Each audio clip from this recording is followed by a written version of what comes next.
Hi friends, welcome to my channel. இன்றைக்கி வந்து நான் ஒரு கல்யாண வீட்டில் எப்படி சமைக்கிறாங்க, என்னென்ன ஐட்டம் அப்படிங்கிறத ஒரு வீடியோ எடுத்திருந்தேன். அதுதாங்க போடுறேன். முதலாக வந்து இது வந்து சாம்பார் சாதம். அது எப்படி செய்கிறாங்கன்றதை பார்க்கலாம் வாங்க வீடியோக்குள்ளே. இதுக்கு முன்னாடி என்னுடைய சேனலை நீங்கள் இப்போ தான் முதல் தடவை பார்க்குறீங்கன்னா மறக்காமல் சப்ஸ்கிரைப் பண்ணிக்கோங்க. நான் போகும்போது சாம்பார் சாதத்துக்கான காய்கறி எல்லாம் போட்டு நல்லா தாளிச்சிட்டு இருந்தாங்கங்க. அதில் கேரட்டு, முள்ளங்கி, பீன்ஸு, கொடமிளகாய், கத்திரிக்காய் எல்லாம் போட்டிருந்தாங்க.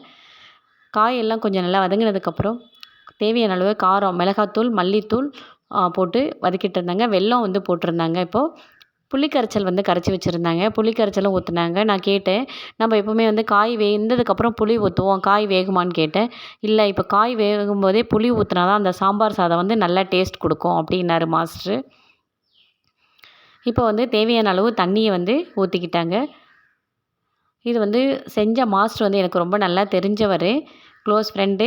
அவர் வந்து பிரதர் தான். அதனால் வந்து எனக்கு இந்த உள்ளே வந்து எனக்கு விட்டார் வீடியோலாம் எடுக்கிறதுக்கு. நிறைய இடத்துல இதெல்லாம் வந்து நம்ம எடுக்க விட மாட்டாங்க. எப்படி செய்கிறாரு என்னன்றதை எல்லாமே நமக்கு ஃபுல்லாக வீடியோ எடுக்க விட்டார். நான் ஒவ்வொரு வீடியோ உங்களுக்கு வந்து அப்லோட் பண்ணுறேன்.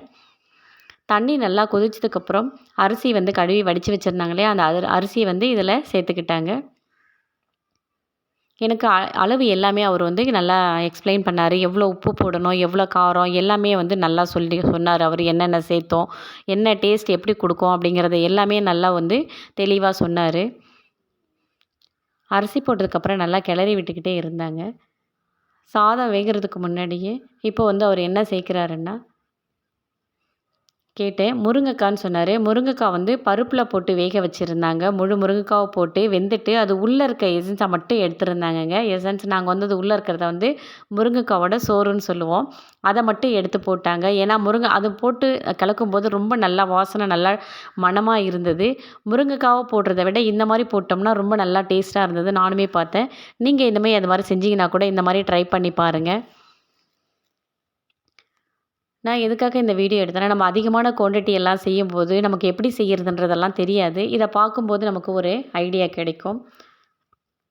சாதம் வெந்ததுக்கப்புறம் பருப்பு தனியாக வேக வச்சுருந்தாங்க இல்லைங்களா, அதை எடுத்து இப்போ ஊற்றுறாங்க. பருப்பு எல்லாம் நல்லா ஊற்றி கிளறிட்டதுக்கப்புறம் இறக்க போகிறதுக்கு முன்னாடி தான் வந்து அந்த மசாலா பருப்பு சாம்பார் பொடி போடுவோம் இல்லைங்களா, அதை போட்டாங்க. தேங்காய் பவுடர், ட்ரை பவுடர் இருக்குல்ல, அது ஒரு 2 பாக்கெட் போட்டு மூடி வச்சாங்க. ஏன்னு அது கேட்டதுக்கு, கடைசியாக போட்டால் தான் சாதம் வந்து இருக்காமல் இருக்கும் அப்படின்னாங்க. அடுத்ததாக இது செய்கிறது வந்து கத்திரிக்காவும் மொச்சையும் வறுவல். அதுக்கு நல்லா கிரேவி வந்து வதக்கிட்டு இருந்தாங்க. காரம் எல்லாம் போட்டுட்டாங்க. நான் அதை வீடியோ எடுக்கிறதுக்குள்ளே கத்திரிக்காய் மட்டும் தனியாக வந்து நல்லா வதக்கி வச்சுருந்தாங்க. அதிலே மொச்சையும் வேக வச்சுருந்தாங்க. அந்த கிரேவி நல்லா ரெடி ஆனதுக்கப்புறம் இந்த கத்திரிக்காய் வந்து அதில் தூக்கி ஊற்றி நல்லா கிளறி ஆஃப் பண்ணிட்டாங்க.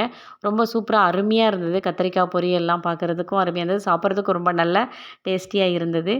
ரசம் வந்து கொதிச்சிக்கிட்டு இருந்தது. ரசம் வந்து கொதியெல்லாம் கொதிச்சிட்டு இருந்ததுக்கப்புறம் தான் மசாலா அதுக்கு வந்து ஊற்ற வேண்டியது வந்து வதக்கி போட்டார். அது என்னன்னு கேட்டேன் லாஸ்ட்டாக போடும்போது. ரசம் நல்லா கொதிக்கும்போது பூண்டு வந்து அரைச்சி வச்சுருப்போம் இல்லைங்களா, பூண்டை வந்து தாளிப்பில் போட்டு நல்லா வதக்கிட்டு இருந்தாருங்க. ரசத்துக்கு தாளிப்பெல்லாம் போட்டுட்டு பூண்டையும் போட்டு நல்லா கிளறிட்டு ஒரு மக்கு இருக்கு இல்லைங்களா, அதில் ரசம் கொஞ்சம் மொண்டு வந்துட்டு அதில் ஊற்றி நல்லா ஒரு கொதிக்க வச்சு இதில் கொண்டு போய் ஊற்றி நல்லா கிளறி விட்டார். அப்போ தான் வந்து ரசம் நல்லாயிருக்கும் அப்படின்னாரு. வெறும் பூண்டை வந்து அரைச்சி அந்த மாதிரி வதக்கி செஞ்சு பாருங்கள். ரசம் வந்து சூப்பராக இருந்தது. உண்மையிலே ரொம்ப நல்லா டேஸ்ட்டு, நல்லா குவாலிட்டியாகவும் பண்ணாங்க. அதை பாருங்கள், அதான் வதக்கிட்டு இருக்காரு பாருங்கள். அதை வதக்கினது தான் வந்து கொஞ்சம் ரசமும் வச்சுருக்காரு. அந்த ரசத்தை இதில் ஊற்றி ஒரு கொதி விட்டு லாஸ்ட்டாக ஃபைனலாக அதில் ஊற்றி மூடி வச்சிடுறாங்கங்க. சூப்பரான ஒரு அருமையான ஒரு ரசம் வந்து ரெடி பண்ணியிருந்தாங்க. இந்த வீடியோ உங்களுக்கு பிடிச்சிருந்தா மறக்காமல் கமெண்ட் பாக்ஸில் கமெண்ட் பண்ணுங்கள். தேங்க்யூ, பாய். அடுத்த வீடியோவில் பார்க்கலாம்.